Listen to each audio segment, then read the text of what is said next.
Las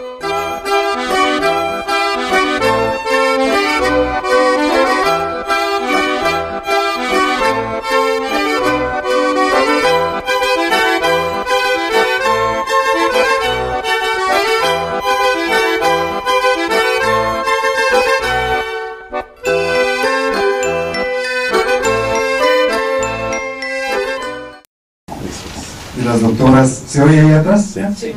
Las doctoras Cristina Pirker y Silvina Román, para este evento en el que nuevamente estamos pensando en Centroamérica. Y creo que ya no voy a referirme mucho a esto porque ya lo han hecho otros colegas aquí hoy en la mañana. Recordar que lejos quedó aquella época en que Centroamérica era un tema de moda y una enorme cantidad de académicos se dedicaron a estudiar básicamente las coyunturas de esta región. Y en efecto, como se dijo hoy hace un ratito, a medida que el conflicto interno, las guerras civiles terminaron, pues Centroamérica dejó de ser un tema muy importante. Y no era para menos. Centroamérica ha sido una región en la que la violencia ha formado una parte muy importante de la vida cotidiana. Basta recordar lo que fueron los saldos de los conflictos en cada uno de los tres países donde hubo una revolución triunfante y dos procesos revolucionarios. En Guatemala, por ejemplo, es el país en el que se observó el genocidio más importante de la América contemporánea. Hoy por hoy este es un tema de discusión en Guatemala, hubo o no hubo genocidio. Yo no voy a entrar en esa discusión, para mí sí hubo genocidio, y por supuesto que el tema de si hubo o no hubo genocidio es muy importante hoy en Guatemala porque tiene implicaciones legales para los genocidas que todavía están vivos y que ya han empezado a ser sometidos a juicios. Bueno, fueron 200.000 muertos los que se observaron en 36 años de conflicto, 145.000 ejecuciones y más, 150.000 ejecuciones y más de 45.000 desaparecidos forzados. La guerra civil en El Salvador dejó saldos, según diversas estimaciones, entre 70 y 75.000 muertos, mientras que el derrocamiento de Somoza, en los 18 meses que duró la insurrección, arrojó 50.000 pérdidas humanas y otras 50 o 60.000 personas murieron durante los años de la guerra de baja intensidad. O sea, las cifras en Centroamérica son tremendas. Hoy estamos viendo que Centroamérica es... a ver, cerrar esto. Aquí.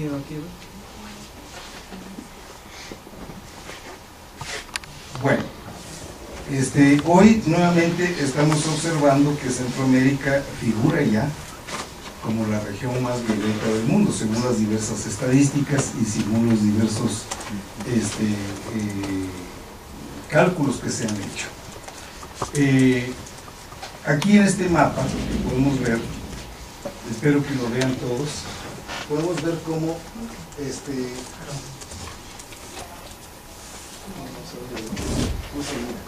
pero ustedes pueden ver entonces cómo las partes más marrones están en algunos países de África, Venezuela, que por sí es un país que tiene altos índices de violencia, y por supuesto toda la zona que va de Centroamérica y México. Aquí en este mapa podemos observar que incluso la zona de México está con un color más tenue que la de Centroamérica. Yo creo que esta es una afirmación, por lo menos en algunas regiones de México, que a partir de las noticias que vimos ayer, debe empezar a ser discutida.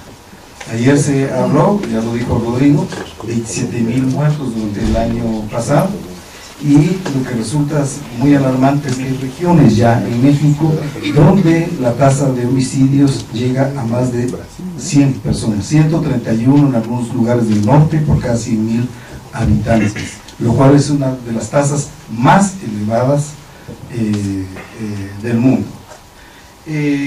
El caso centroamericano podemos tener algún indicador si pensamos que si en 2006 se calculaba que la población de Centroamérica equivalía a la de España. Y en ese año, en España se registraron 336 homicidios, mientras que en Centroamérica tal cifra llegó a más de 14.000. Aquí se puede ver entonces en términos comparativos el nivel que tiene el problema.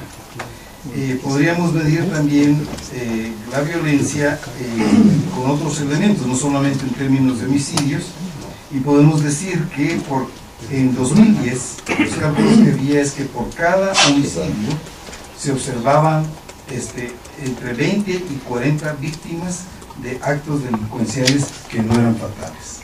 Es decir, la tasa de homicidios por cada 100.000 habitantes es un elemento como un indicador, pero en realidad es solo un indicador que no refleja la dimensión de la violencia rampante que se observó, o que se está observando en toda la región. Bueno, una cosa muy importante decir es que la violencia que hoy estamos observando es una violencia, a mi juicio, enteramente distinta a la que se observó en los años del terrorismo de Estado y los conflictos internos. Lo cual no quiere decir y no excluye que no haya continuidades, incluso en los actores.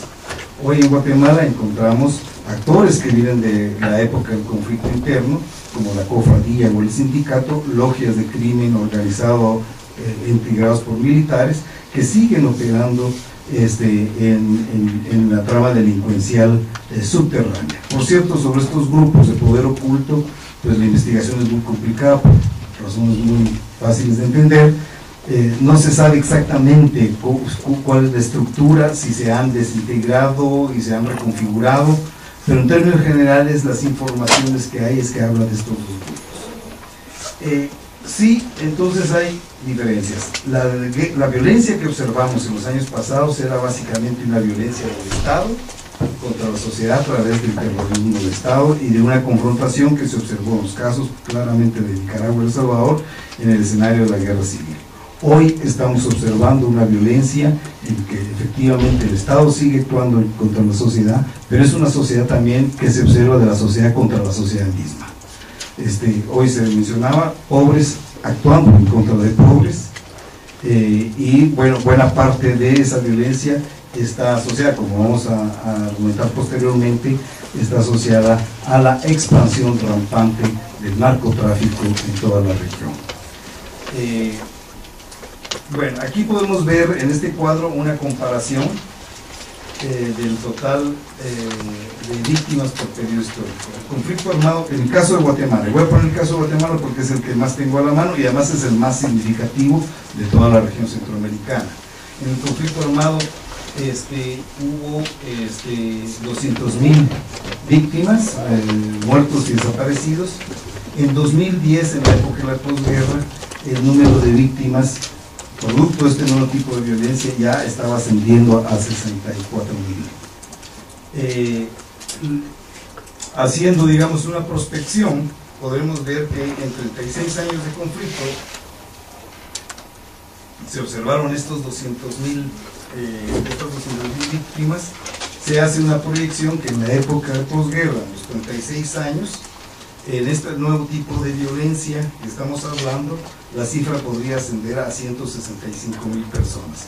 Una cifra, digamos, casi igual, o en todo caso, sumamente tan significativa como la que se observó en el periodo de del conflicto interno. Este mapa que tenemos aquí es un mapa que nos indica más o menos la zona donde se observaron las masacres en Guatemala. Esa política de terror masivo, de tierra basada, ustedes pueden ver que es el departamento más oscuro, es el departamento del Quiché, donde estuvo el epicentro de buena parte de la represión, aunque podemos observar toda la parte que es septentrional, del altiplano septentrional, y el Petén, que es la parte más arriba, en donde también se observaron masacres. Pues la razón es muy sencilla, eran zonas donde estaba operando la guerrilla, y las masacres en ese sentido, a pesar de ser un terror masivo, fue también un terror de carácter selectivo dirigido a destruir la base social de la guerrilla. En el caso de Guatemala, estamos viendo ahorita un mapa del 2006, podemos ver entonces la proliferación también de los homicidios por todo el territorio nacional. Pueden ver ustedes que es la parte oriental y parte de la costa sur, como la del norte, donde aparecen las zonas naranjas y marrón, que serían las zonas de mayor incidencia delictiva. Básicamente serían zonas en las que van de 48 a 108 homicidios por cada 100.000 habitantes, o de 109 a 202 en las zonas marrones.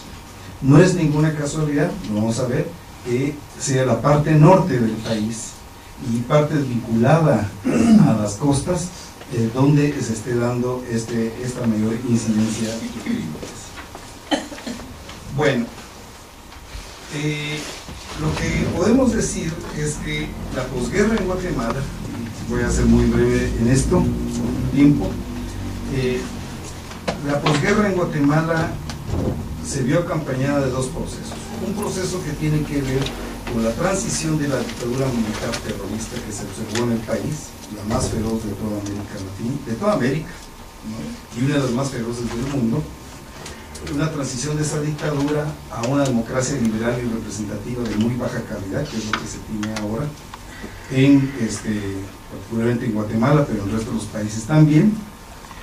Y esa otra transición también se observó en el tránsito de lo que era una versión centroamericana del modelo desarrollista a una versión muy clara del capitalismo neoliberal. El problema que tenemos ahora es que lo que estamos observando hoy en Guatemala son los indicios, esta es mi opinión, esto es lo que yo quisiera plantear, son los indicios precisamente del fracaso del neoliberalismo en la región. No solamente en términos productivos, pienso que en términos productivos también la región muestra tasas muy mediocres de crecimiento. Ustedes analizan las tasas de crecimiento, los promedios en las décadas anteriores, las que se observan en la década de los 90, las que se observan en la primera década del siglo XXI, pues son tasas incluso muy oscilantes. Hay estudios incluso que hablan de la volatilidad que implica el crecimiento económico en Centroamérica, y esto tiene también efectos muy importantes. Centroamérica es una región densamente poblada, hay 84 habitantes por kilómetro cuadrado, mientras la media en América Latina es de 32. Tiene más del 7% de la población de América Latina está concentrada en el 3% del territorio de América Latina. Es una región poblada, la pobreza rampante, la media en Centroamérica es de 51% de pobreza, mientras que la media latinoamericana es 33%. Buena parte de su población es una población rural, 41.4%, y es precisamente esta población rural donde se observan las tasas más elevadas de la pobreza. 65% y un promedio de edad de 47 años en el momento actual. Los índices de desarrollo humano en Centroamérica también son muy bajos. Nicaragua ocupa el lugar 129 y Guatemala el 131. En lo que se refiere al índice de Gini, los 6 países centroamericanos están entre los 40 países más desiguales del mundo. Existe una subnutrición extraordinaria. Digamos, Guatemala tiene un 22% de población que está subnutrida, y se calcula que entre el 50 y el 60% de la población forma parte de la economía informal. Si uno analiza las cifras de desempleo abierto en Centroamérica, pues verá que son tasas que están entre el 5 y 6%, excepto las de Panamá, que a veces han llegado a 13%, lo cual no deja de ser un contrasentido, porque Panamá es el país centroamericano que mayores tasas de crecimiento del Producto Interno Bruto tiene. Entonces, si al mismo tiempo se ve acompañado de las mayores tasas de desempleo abierto, quiere decir que hay algo mal en todo este proceso.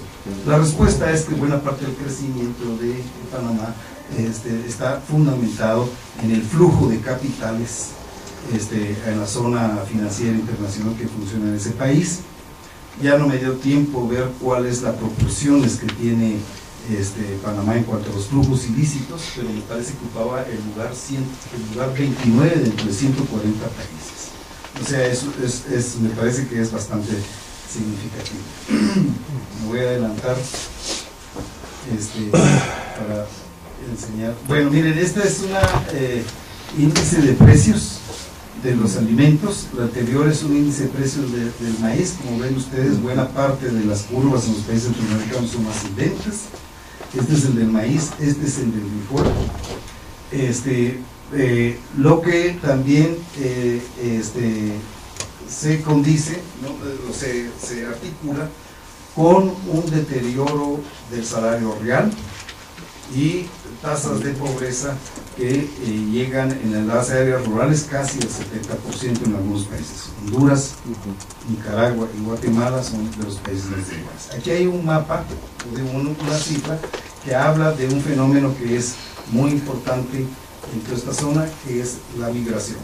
No me voy a referir a esto, tengo un especialista en la materia que va a hablar detenidamente sobre esto, pero ustedes pueden ver en esta gráfica un crecimiento, sobre todo a partir del año 2002, que tiene su culminación en el año 2005, y a partir de ahí empieza a un descenso según los datos del Centro de Estudios Migratorios del Instituto Nacional de Migración, que está sustentado también en otras fuentes. La migración, que es una válvula de escape para los problemas de Centroamérica, también ha sido una de las fuentes de las problemáticas actuales de violencia. Es sabido que las maras, por ejemplo, tuvieron su origen en la cultura suburbana de ciudades como Los Ángeles y San Antonio, Texas. Aquí esta cifra podemos ver cómo, según una investigación de Estados Unidos, el porcentaje de personas deportadas en 3 países, Guatemala, Honduras y El Salvador, que tenía antecedentes penales o antecedentes delincuenciales. Podemos ver, digamos, en el 2009, para citar solamente un último dato, entre el 25 y el 30% de estas personas deportadas tenían algún antecedente delincuencial. Bueno, hay en Guatemala aproximadamente entre 1.200.000 y 1.800.000 armas circulando ilegalmente. Las cifras para El Salvador van entre 300 y 450.000, mientras que las armas ilegales en Honduras oscilan entre 600 y 900.000. Entonces no nos debe extrañar esta gráfica que ubica a la zona centroamericana como la tercera, después de Sudamérica y del Caribe, como la tercera en cuanto a porcentaje de homicidios por armas de fuego. Hay una proliferación de armas y los informes que hay, por ejemplo, es que en un lapso de unos 6-7 años, las maras, la Mara Salvatrucha y la Mara 18, han pasado de armas que eran incluso artesanales a tener AK-47 y armas verdaderamente sofisticadas de largo alcance. Bueno, aquí tenemos entonces el orden de los países de América Latina según las tasas de homicidio, y encontramos que según los datos que teníamos a mediados de la década, básicamente El Salvador ocupaba el primer lugar.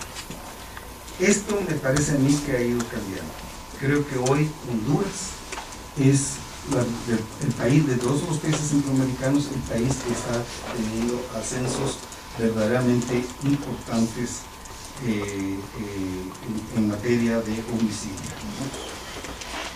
Fíjense ustedes que en Guatemala, El Salvador y Honduras hay lugares donde la tasa de homicidios por casi 1.000 habitantes es mayor de 100. En El Salvador la tasa de homicidios juveniles, o sea, entre 15 y 24 años, es del 94 por 100.000.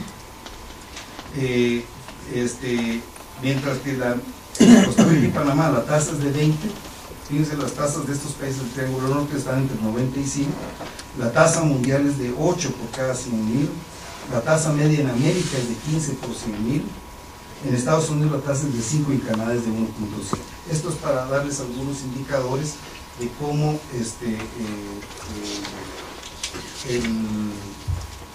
la violencia ha crecido. ¿Cuáles son los motivos de esto? Me parece a mí que habría diversos motivos. En primer lugar, la proliferación de una juventud que que tiene muy pocas oportunidades de trabajo. La tasa, esto que les decía del desempleo, ha encubierto la informalidad de la economía. Y yo creo que un elemento que es muy importante en todo esto es la proliferación de el narcotráfico en la región. En la actualidad, en Guatemala, en El Salvador y Honduras, hay dos cárteles mexicanos que han continuado la guerra que tienen en México a estos tres países de Centroamérica. Estoy hablando del cártel de Sinaloa y de los Zetas. Los Zetas, que como todos ustedes saben, comenzaron siendo un brazo armado del cártel del Golfo, han sido sumamente exitosos en cuanto a la lucha por la hegemonía. Incluso pues, los libros que hay de periodismo y de investigación en México indican que si no hubiera sido porque el cártel de Sinaloa tiene amarres incluso en la Dirección de Seguridad Pública, los Zetas hubieran podido derrotarlos militarmente. Y esto es lo que ha estado sucediendo también en Guatemala. En Guatemala, alguien se preguntaba ahora cuál era la relación que se tenía con los grupos locales del narco. Es muy compleja la relación que tiene. En algunas ocasiones, los Zetas, por ejemplo, han golpeado y aniquilado cárteles guatemaltecos, por ejemplo el de los Leones, el de Juancho León, en Zacapa. Pero en otras ocasiones lo que hacen tanto el cártel de Sinaloa como el cártel de los Zetas es establecer una relación de alianza con los grupos locales. Entonces podemos identificar en Guatemala los lorenzanos, los Mendoza, en El Salvador los Perrones occidentales, los Perrones orientales, en Honduras los hermanos Rivera, que tienen esta banda que se llama los Cachiros. Son asociaciones entre cárteles locales y cárteles mexicanos, en los cuales pareciera ser que hay una división del trabajo. Los cárteles locales se dedican sobre todo al transporte, al trasiego y también a la venta local. Por ejemplo, en Guatemala se calcula que el 10% de la droga que circula por el país ya está siendo vendida en el narcomenudeo. Y esto ha hecho surgir también otro grupo de intereses alrededor de los cuales se articula el otro actor que es muy importante en la violencia en Guatemala, que son las maras. En Guatemala, en El Salvador y en Honduras. Se calcula que en estos tres países hay 70.000 jóvenes vinculados a estos grupos, de los cuales la proporción más alta, según las cifras son muy oscilantes y las fuentes tienen distintos números, pero digamos la que a mí me parece que tal vez sería más realista por conservadora es la que habla de 70.000 jóvenes involucrados en el Triángulo Norte, 36.000 que estarían en Honduras, 14.000 en Guatemala, 10.500 aproximadamente en El Salvador, más un restante de 10.000 que estarían vinculados a otras bandas que no necesariamente son estas dos. El oficio de la relación de las maras con el crimen organizado, se ha hablado de una relación orgánica, más bien pareciera ser que es como maquiladores de ciertos servicios. Las maras lo que hacen es, por ejemplo, oficios de sicariato, pagados por el narco, o están metidos también en algunas operaciones de trasiego. Y un elemento muy importante que explica la violencia que existe es que le han entrado al narcomenudeo y por lo tanto operan territorialmente en estos tres países. Bueno, ya voy a terminar, solo voy a enseñarles algunas. Miren, aquí en el 2005 El Salvador y Honduras son las dos columnas más elevadas en torno a tasa de homicidios por cada 100.000 habitantes en algunos países del medio, seguido por Guatemala luego por Colombia, Venezuela. De tal manera que podemos ver aquí también las tasas de homicidio en la población joven. Nuevamente El Salvador aparece en primer lugar. Sin embargo, yo digo que les digo que estos datos son datos que han estado cambiando en los últimos tiempos. Por ejemplo, aquí observamos también otro dato donde pone a Honduras también en el primer lugar. Y a ver, miren, esta es una gráfica que muestra los homicidios en Guatemala entre el 1997 y el 2010. Pueden ustedes ver una tendencia ascendente desde 1999 hasta llegar al 2009, con una tendencia ligera a la baja en el 2010. Estas son las cifras para Honduras, son cifras que van oscilando y creciendo, ¿no? Digamos, en el 2009 llegaron en Honduras a 5.265 personas por cada asesinados, perdón. Este es finalmente un mapa en el que podemos observar las zonas de mayor incidencia de crimen en Centroamérica. Las zonas azules, ¿verdad? Son zonas en las que se observa. Ahí podemos observar la ciudad de capital de Guatemala, la zona metropolitana de El Salvador y la costa atlántica de Honduras, como las regiones que son las que jalan la mayor cantidad de homicidios y que han convertido al Triángulo Norte en la zona más peligrosa en efecto y más violenta en efecto del mundo, más allá de aquellas zonas donde hay guerras y conflictos. Esto es un indicador que se mide en función de los homicidios, que no tienen que ver con causas políticas o religiosas o de cualquier otro tipo de conflicto. Y aquí está finalmente el ascenso que se puede ver en cuanto a capturas de toneladas de droga en la región. Como ven ustedes, una tendencia ascendente, porque la economía del narcotráfico es cada vez más importante. Muchas gracias.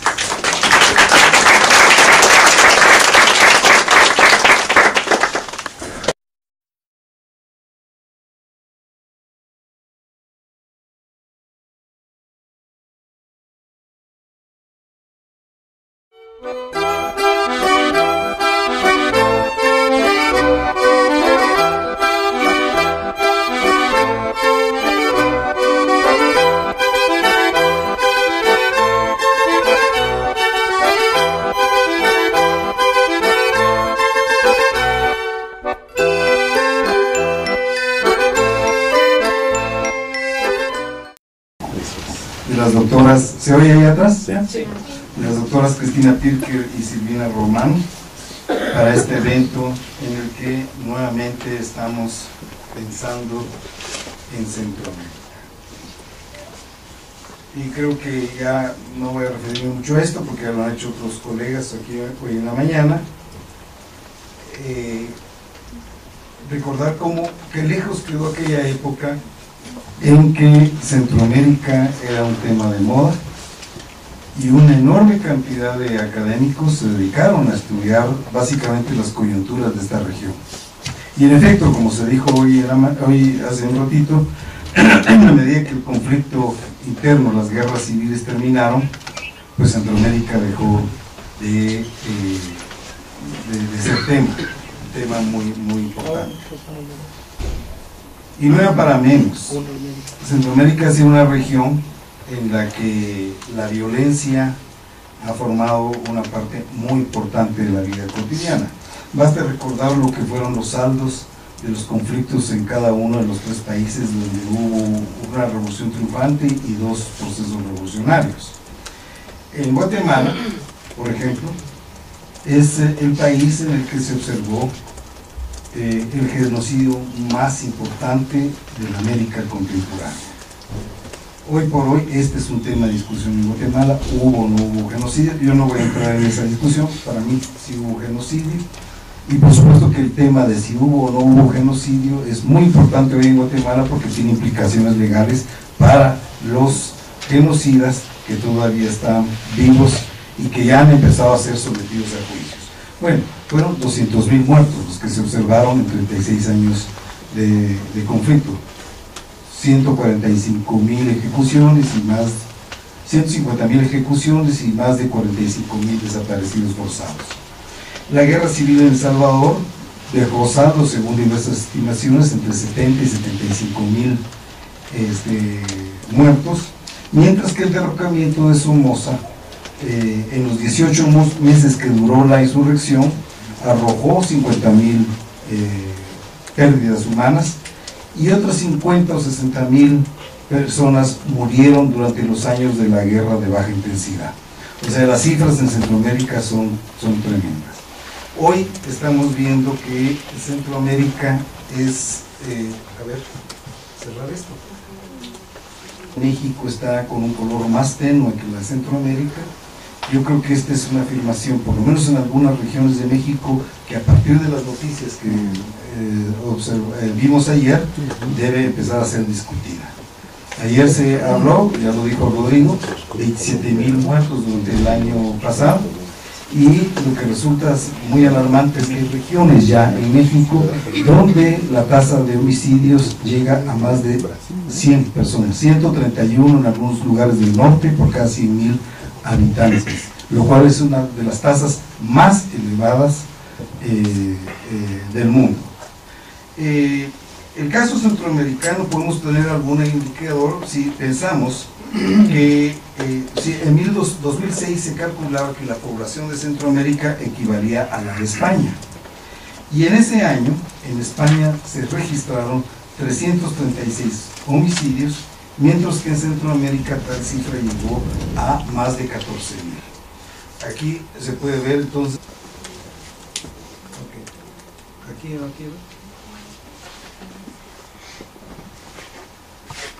Bueno, hoy nuevamente estamos observando que Centroamérica figura ya como la región más violenta del mundo, según las diversas estadísticas y según los diversos cálculos que se han hecho. Aquí en este mapa que podemos ver, espero que lo vean todos, podemos ver cómo